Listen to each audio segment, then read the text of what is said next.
We're back for our daily NBA best bets here on Tuesday, November 18th. We've got 6 games today in the National Basketball Association, and we're going to cover every single one but one, and that one game will be the Golden State Warriors and the Orlando Magic.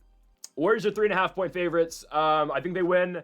Don't love it, though. They're on the road, cross-country. I'll stay away, okay? So we're not going to cover that game. We're going to cover the other 5, and today is the return of the king. LeBron James supposedly is returning tonight, okay? I'm recording this at 3:30 in the morning. As of now, he's still questionable, but we shall see. I will say this now, though. We are staying away from Lakers props tonight. Don't know what the offense is going to look like. Don't know what the team's going to look like with LeBron back and with the reemergence of Austin Reeves. So I'll just say that now. We will have a bet on that game, but it's not going to really involve the Lakers, though. You'll see it in a second. Anyways, folks, if you have not yet, make sure to hit that subscribe button down below for some more daily NBA best bets here on the channel. Earlier today, we posted our college basketball best bets. We've got some big games today in college basketball, so go make sure to check out that video, linked in the description down below. Earlier in the week and yesterday, we posted our Week 13 college football predictions. That is over 4 hours of college football Week 13 picks. Every single college football game from the Sun Belt to the SEC. We covered every single one. Make sure to go check that video out, linked in the description down below, along with our UFC Qatar. Oh, NFL predictions later today, by the way, at 5. Anyways, UFC Qatar predictions are on Greedo Plays MMA right now as well. Main event, Arman Sarukian takes on Dan Hooker in the main event again in the UFC's first ever card from Doha, Qatar. Okay, on to the first of our 5 best bets today for the NBA, kicking things off with our first player prop. Let's go to a matchup in in Brooklyn. We have the Brooklyn Nets taking on the Boston Celtics. There's one guy can rely on to score for the Brooklyn Nets, and his name is Michael Porter Jr. Taking MPJ over 23.5 points. The guy just scores on this team. We've had so many conversations about it this season, but it's absolutely true. Like, MPJ is playing himself into a massive contract. He's already on a massive contract right now. He's going to get an even bigger contract when his current one's up in 2 seasons. Because he's kind of on, again, the Lauri Markkanen stat line. Empty stats every game. I mean, my definition of empty stats is you score a lot, but in the long term, does it really mean anything? No. But Michael Porter Jr. this season is going to put up, I think this average is going to be around 23 points a night. And it's going to be one of the seasons that let's just look back on and we think, like, what? MPJ scored 23 points a game one year? Oh, yes, he's on Brooklyn, right? And then he's going to go in 2 seasons to Golden State, and he'll go back to averaging his 17 points a night, which is great, but 23 points per game obviously is big time. 17, you're a great starter. 23 is you're a star for a team, Michael Porter Jr., he's not afraid to let that 3-point fly. We obviously know that. The possession ends here with Michael Porter Jr. He is passing the ball, and he's kind of forced to pass the ball a lot more here on the squad. To the point, though, where I'm thinking, like, last 2 games, 7 assists against Orlando and Washington. 7 assists per game in the last 2. Something's up. Like, that's not going to continue here, okay? Michael Porter Jr. is due for just a game where he just only shoots. Because he's been pulling those off in Brooklyn. I mean, like, the last 5 games prior to the last 2 was all, 2 assists per game, not really passing the rock, just taking every shot he's given. MPJ will still shoot 12 3-pointers a game. He only hits about 3 of them, but he's still willing to pull the trigger all the time. And Michael Porter Jr. against the Washington Wizards shoots the ball 18 times against that team, but games prior to that, 23 against Orlando, 23 earlier in the month against Philly, 20 against Indiana, and that's not even saying the 10-plus free throws he shoots every single night. I'm telling you, the overall volume with Michael Porter Jr. is absurd. It just is. He plays 35 minutes a night. He is their number 1 scorer, obviously, and we've talked about it before. No Cam Thomas makes a big difference, because MPJ is kind of just filling the Cam Thomas role of, okay, just chuck up a million shots per game, coaches clapping for it because they have no other offense. Watch Brooklyn last season. Yeah, they had Cameron Johnson around, and Cameron Johnson would score, but a lot of those games was like, all right, Cam Thomas, go do your thing. Shoot as many 3-pointers as you want. First open look, take it. We have no other way to score. And that's kind of still how Brooklyn is, especially now with no Cam Thomas right now. It's just Michael Porter Jr. Yeah, Nick Claxton's going to clean up the boards, but obviously you're not feeding Claxton on a consistent basis where, okay, he's our number 1 scorer. No, Claxton doesn't have the post ability to do that.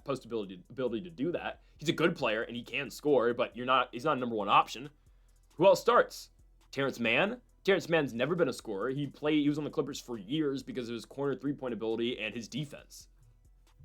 Igor Demon's still finding the shot, the rookie out of Brigham Young.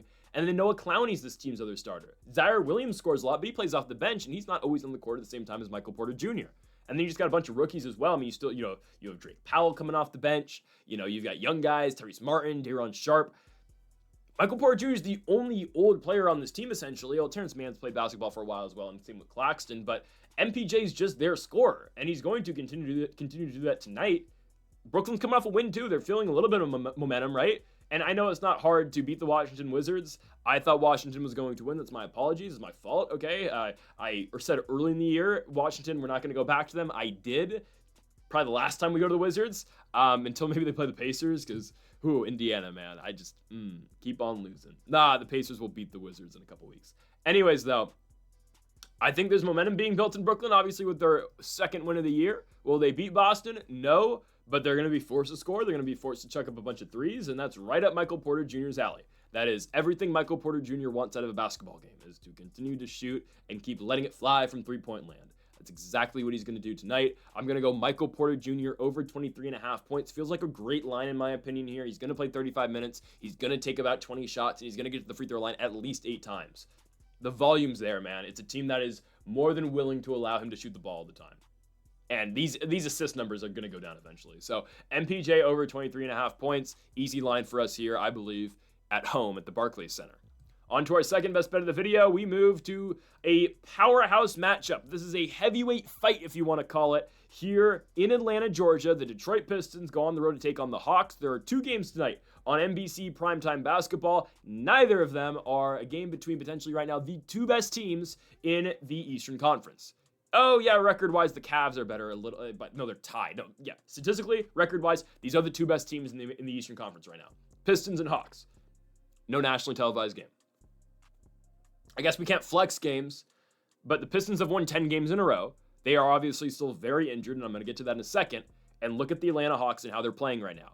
The Hawks went on a full West Coast road trip, and usually you're lucky if you can, stay above 500 on a West Coast road trip if you're a team in the East, obviously. And I will not make that same comparison about teams out West, because going out East is a lot easier than going out West is.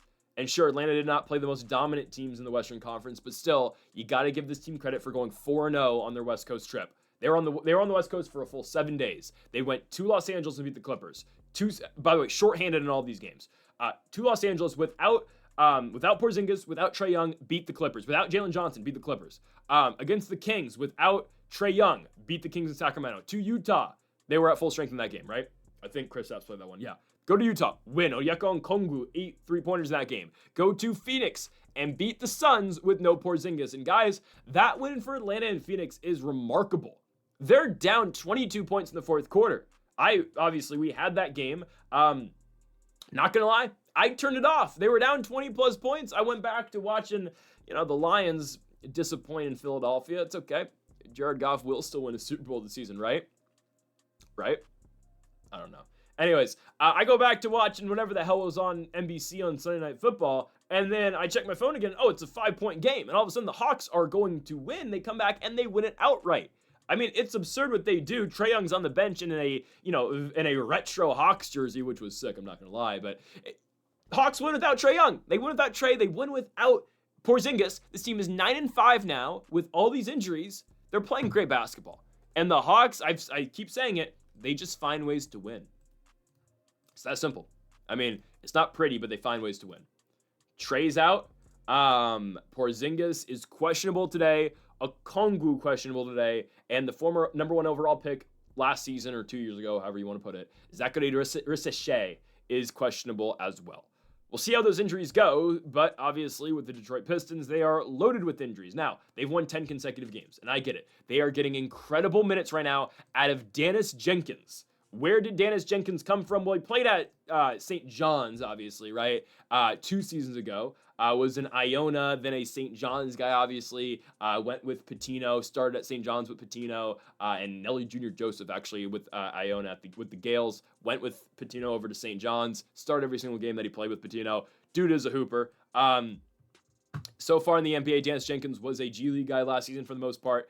He's now averaging right now 40 minutes per night and about 20 points per game in the games where he plays in full. He had a couple games this season where he came off the bench and only played 5 minutes. In games in which he plays 30 plus minutes, Dennis Jenkins averages 23 points.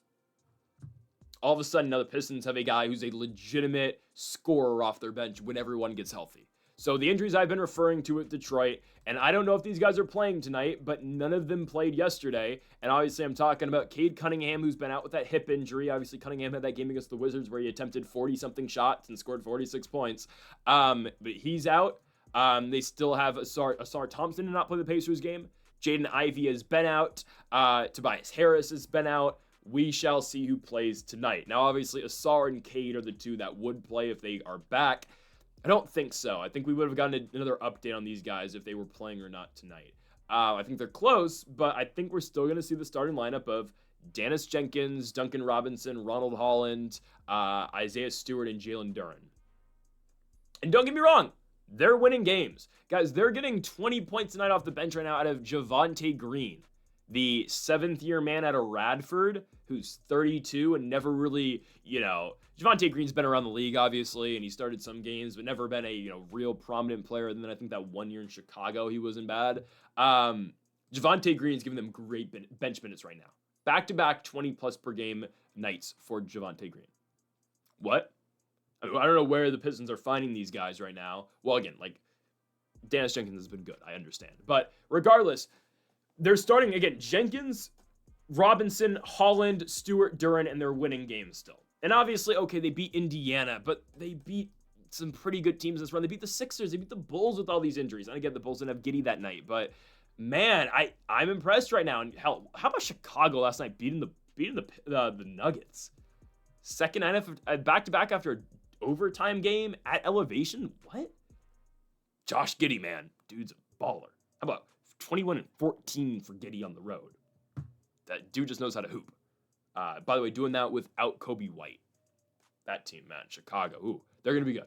I think Atlanta gets Detroit, though, with all these injuries. Now, again, will the Hawks guys play tonight? I hope. You need Jalen Johnson. You do need Jalen Johnson, and then you really need Onyeka, too. You need Porzingis. I'll say it. Porzingis is the third most important guy in this equation of injuries. If you include Trey, he's fourth. I think Porzingis is still really good, but they can get by with Onyeka to the point where I'm thinking, should Onyeka just be starting in general? I mean, I don't know where you can't, obviously, because where would Kristaps go? You're not going to move Kristaps to the bench after you just traded for him, but I really like what Onyeka's been doing. Sure, again, Porzingis might be a better, interior player. The way that Onyeka's shooting the 3-ball right now, how can you take that guy off the court? But if they're all playing, again, I think the Hawks easily win this game. They're at home. Detroit's got their injuries. Yeah, Jenkins has been playing well, but I'm going with the Hawks here at home. Plus 100 for Atlanta to straight up beat the Detroit Pistons and end the 10-game winning streak. Their longest winning streak since, the 2000s? Absurd. Give me the Pistons to lose. Give me the Hawks. Next up, we move on to a game in San Antonio, Texas. San Antonio Spurs versus the Memphis Grizzlies. Give me San Antonio -6. I understand no Victor Wembanyama. At the same time, no John Morant. That, obviously, I think there's a bigger impact. I wouldn't say this, obviously. I think there's a bigger impact, though, actually, with John Morant not on the Grizzlies. And I understand, Wemby, top 5 player in the sport. Obviously, he's an alien. I get that. The Memphis Grizzlies without John Morant are so bad. We've always talked about it with this team. And you saw the year where Ja was out. Was it 2 years ago? The year that they had Derrick Rose on that squad? They are nothing without Ja. Yes, Jaren Jackson still does a lot of scoring. And obviously, Jaren Jackson's really effective. Former Defensive Player of the Year. He's developed a great 3-ball and a great scoring ability. When this team does not have John Morant, they crumble. And I know they were competitive against Cleveland after Ja went out, but then they blew a big lead at the end of the game and let Cleveland win it outright. Not saying they win the game with Ja, but I'm telling you the game's a lot more competitive. At least it's a lot closer at the end. And they ended up losing that game by 8 points. They had a big lead going to the fourth quarter, and they choked it. San Antonio, I think, should absolutely beat them down tonight. And I know, no Wembanyama. I get it. I think Castle's not playing either, right? Castle's out, Harper's still out, and no Wemby. Okay, De'Aaron Fox, who has been kind of disappointing. Kind of. He's been playing well the last couple games. Fox started the year kind of, he's been shooting a lot better. So I can't say Fox has been disappointing anymore. He started out the season kind of disappointing, and then you're thinking, okay, we're going to bench, you're going to sit Dylan Harper for this guy now, and it takes away from Castle. Fox has been playing better, and we're going to have to put a lot of trust into De'Aaron Fox tonight. Now, again, last 2 games for Fox have been pretty good. 24 points against the Warriors, 28 points against Sacramento. You know he's going to show up for that game, obviously.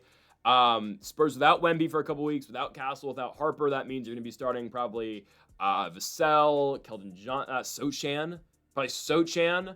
Are they going to slide Sochan in, or are they going to slide Johnson in, or Champagny? We shall see without Castle in the lineup.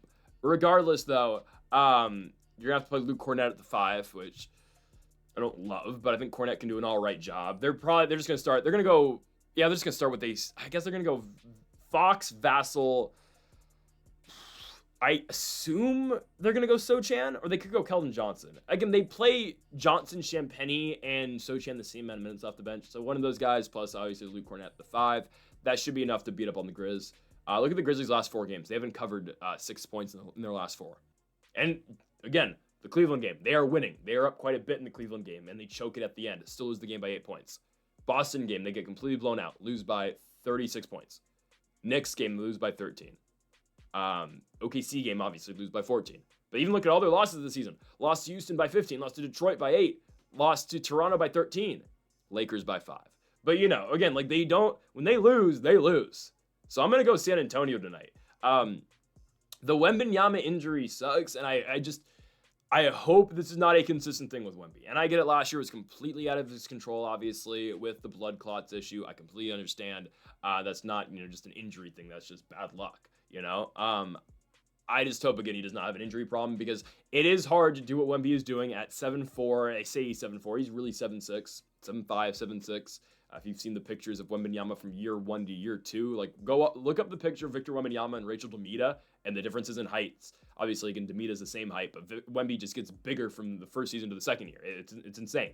But a guy who's that tall and doing what he's doing, and obviously, Wembanyama is a freak of nature, but obviously what is going to come with that is injuries. So I hope Wemby does not have this continuous injury problem. We shall see. He's got a calf issue right now. I said it last year, and I'll say it again, or at the end of last season, I'll say it again. Teams are not going to risk calf injuries anymore, ever. After what happened to Durant, and obviously on I'd say bigger scale, actually, because it was Game 7, what happened to Tyrese Halliburton, no team's ever going to mess with a calf issue ever again. Legitimately, not even in a finals game anymore. Because the two biggest examples, Halliburton and Durant, they both tore their Achilles, and they're both out for a whole season. No team's ever going to mess with a calf injury ever again. One wrong step, you're done. So, if anything, teams are going to be extra cautious. And if anything, the Spurs are going to be triple cautious because, well, A, it's their superstar. B, it's Victor Wembanyama. He's a top 5 player in the sport at 21 years of age, and we've never seen a player like him before. This isn't glaze, it's the truth. Now, can he keep winning? I don't know. Again, the Spurs have been good so far this season. How will they be in the playoffs? OKC. Right, that's not glaze as well at the Thunder. They literally lost 1 game all year long. They don't have one of their all-stars. How do you beat that team? I don't know. Anyways, though, I'm going to be taking the San Antonio Spurs to winning cover 6 points here at home against the Memphis Grizzlies. Feel like the line's pretty fine here. I will take it on NBC. Next up, we go to the Crypto.com arena for the Los Angeles Lakers and the Utah Jazz. Now, I will talk about LeBron James some. I'm going Lauri Markkanen's under. I know. Oh, Lauri Markkanen has scored 47, 40, and 35 in 3 straight games. There's regression that is very due, guys.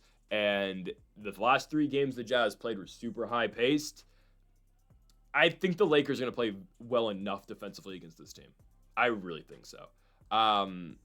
It's a trend now of what we're seeing, obviously, what Lauri's doing. And obviously, we say all the time, too, the empty stats out of Markkanen. I get it, In big-time games, this doesn't happen, guys. This happens on, local television in Utah. When Lauri Markkanen plays in big-time basketball games, I'm not hating on Lauri at all, but when the Jazz get on a national stage and when Lauri needs to come out big for a team in a back-and-forth game against a really good opponent that actually plays somewhat defensively sound basketball, Markkanen doesn't do this. The Lakers don't get really into these 140-point shootouts that the Jazz do. In all fairness, no team really does except for Chicago, Utah, Atlanta. These are really the 3 teams, Denver, that are willing to get in those crazy shootouts. Lakers are going to slow this game down a little bit, I think, especially seeing what the Jazz have done recently. LeBron is back. Now, who will get the Lauri assignment tonight? Rui? I mean, I guess it's going to be Hachimura. They're not going to play DeAndre Ayton out there, obviously, because Yusuf Nurkic is starting at the 5. So it's going to have to be Hachimura on Lauri Markkanen. And normally I'd say probably maybe LeBron James would take him. I don't think LeBron's going to take Lauri in his first game back. Maybe he will. I don't know what to expect out of LeBron tonight. Again, it's not even confirmed if James is playing. It is assumed LeBron James is going to play. Again, has the sciatica issue. Gabe Vincent, by the way, might be back tonight too, which is great. I think LeBron's playing. I really think so. Now, there's a report. Again, the report last week was, okay, James is coming back for the Jazz game. He's coming back for the Jazz game on Tuesday. And then there was a report yesterday morning that said LeBron's either coming back this Tuesday, Sunday, or next Tuesday. What? I mean, those are the next 3 Lakers games. They have the Jazz tonight. They have the Jazz in Salt Lake in 5 days. Great scheduling.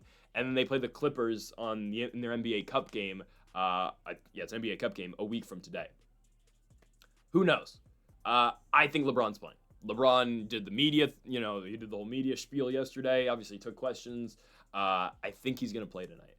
So, I think the Lakers are going to be even better, honestly. I think LeBron now, at this point in his career, I'm not saying again he's going to be matched up against Lauri tonight, because I don't know if they want him to guard Lauri in his first game back. If it's Rui, fine. I think they're going to double Lauri as well, because why wouldn't you? Make Svi Mikhailuk beat you. Make Ace Bailey beat you. Make Keontae George beat you. Don't let Lauri Markkanen beat you. And yes, Lauri scored all these points. Guys, I don't think the Lakers are that bad of a defensive team. Look at the Bucks game. Milwaukee scores, not even 40 points in the first half? Lakers can play good defensive basketball. And the Lakers have always dominated Utah in LA. When the Jazz have come to LA, the Lakers always beat up on this team. I would not expect anything different tonight. So you might ask, why aren't you taking 12.5? I like this line better, honestly. You never know with Utah's high-scoring nature, but I don't think Markkanen is going to be the driving force tonight of Utah. Obviously, he's their best player, sure. I mean, how many games in a row can you continue to play 40-plus minutes and score all these points? I mean, if anything, you saw the big shot that was hit at the end of the game against Chicago, right? The go-ahead three-pointer by Keontae George, who, Chicago wanted to take that shot. It's not like Keontae George is a knockdown three-point shooter. Well, maybe Keontae George, again, starts taking even more shots, because Keontae George took 30. Well, actually, I don't know if you can take more than that, but Keontae George took 30 shots against Chicago. Took 10 3-pointers, only hit 3 of them, was 2 for 9 beyond the arc before that 3-point game winner. It's a guy that you're not too concerned with shooting. So if you, again, let anybody other than Markkanen beat you, I think we're fine. I think that's how JJ Redick, I think that's how the Los Angeles Lakers are going to approach playing this game against the Jazz. I really think so. So I'm going to go Markkanen's under. I think, again, Lakers spread is playable, but I think the Lakers cover this line. Real quick about LeBron James. Again, LeBron returns tonight. I'm very interested to see how the Lakers look. So, yeah, that is the reason why, again, I'm not picking the 12.5. I'm not picking any lines. LeBron James is over under 16.5 tonight. I don't know what his line is to score 10 points, but if that is anywhere close to even minus 500, I would absolutely hammer it. It's probably like minus 1,000. It's minus 1,000, okay? Probably still wouldn't touch it. But, I mean, if you do have, $1,100 laying around, that is a free $100 bill. There is no way the Lakers will not let him score 10 points, okay? LeBron gives a damn about that. He cares about scoring 10 points per game. That's his whole record. There's no way LeBron James will not score 10 points tonight. And I know, again, it's minus 1,000 odds. LeBron James will go his entire career without, he will score 10 points a game for the rest of his career. Trust me. Beyond that, though, tonight, we shall see. Again, it's still dependent on if he plays or not. Regardless, though, I don't think the Markkanen matchup gets affected because that's going to be Rui's assignment, I believe. It has to be Rui's assignment. Again, you're not going to send DeAndre Ayton out there. Markkanen is a 7'1", technically power forward that plays like a small forward and is really quick. You're going to put Hachimura on him. Yes, Hachimura loses size, obviously, against Lauri Markkanen. That's Markkanen's whole thing. That's why I expect the Lakers to double. I expect the Lakers to double Lauri, force the ball out of his hands, and make, again, a guy like Svi Mikhailuk, make a Keontae George or an Ace Bailey or, hell, an Isaiah Collier beat you. As long as they do that, I think they're going to be completely fine here. I'm going to go, again, Lauri Markkanen, though, under 26.5 points. Again, he can still have a really big game, score 26 points, and we're fine. It's just I don't think he's going to continue to do what he has done in his last couple games, which has been massive. Give me under 26.5 points tonight for Lauri Markkanen in LA taking on the Lakers. On to our final best bet of the video, we go to the Moda Center at the Rose Garden in Portland, Oregon, as we've got the Portland Trailblazers at home against the Phoenix Suns. I'm going to be going with the Portland Trailblazers to win. minus 130 for Portland on NBC. Kind of surprising this one gets the NBC assignment. I understand, again, NBC did not know this was going to be the return of LeBron tonight, but it is what it is. Portland versus Phoenix. I'm going with the Trailblazers. Phoenix's run just ended. They had won, 7 consecutive games? It was 5 consecutive games, but 7 out their last 8 going to the Atlanta game. We predicted the end of the run. We thought the Hawks were going to get them, and that's exactly what happened. I think the Blazers are going to get the Suns tonight. I know Portland's lost 2 straight games. They lost to Houston and Dallas. They went to, again, they went to Texas, lost back-to-back games. They are a 6-7 team. I understand. I think they should win. The Portland Trailblazers are one of these teams that match up, I believe, stylistically really well against Phoenix because of their high-scoring nature and the fact that, Deni Avdija gets to the free throw line that's like it's nobody's business. And now, really, as a whole, everyone's getting to the free throw line for Portland. I know this is a one-game sample, but look at the Dallas game. Shaedon Sharpe shoots 11 free throws. Jeremy Grant shooting 10 free throws. Avdija only shot 7, but he usually shoots like 10. Everyone's getting to the line now. I don't know. The Blazers just have a whistle now, which, okay. They're just one of these teams, though, that don't shoot particularly well. They don't. But where Portland beats you is with the loose balls. They beat you with the offensive rebounds. They keep possessions alive, and they don't really walk away empty-handed on most possessions. They're going to shoot a 3. They're going to launch one up. High rebound. Clean comes down with it. Tamani Kamara, who can jump with everybody, comes down with it. Reset the possession. That's what Portland does.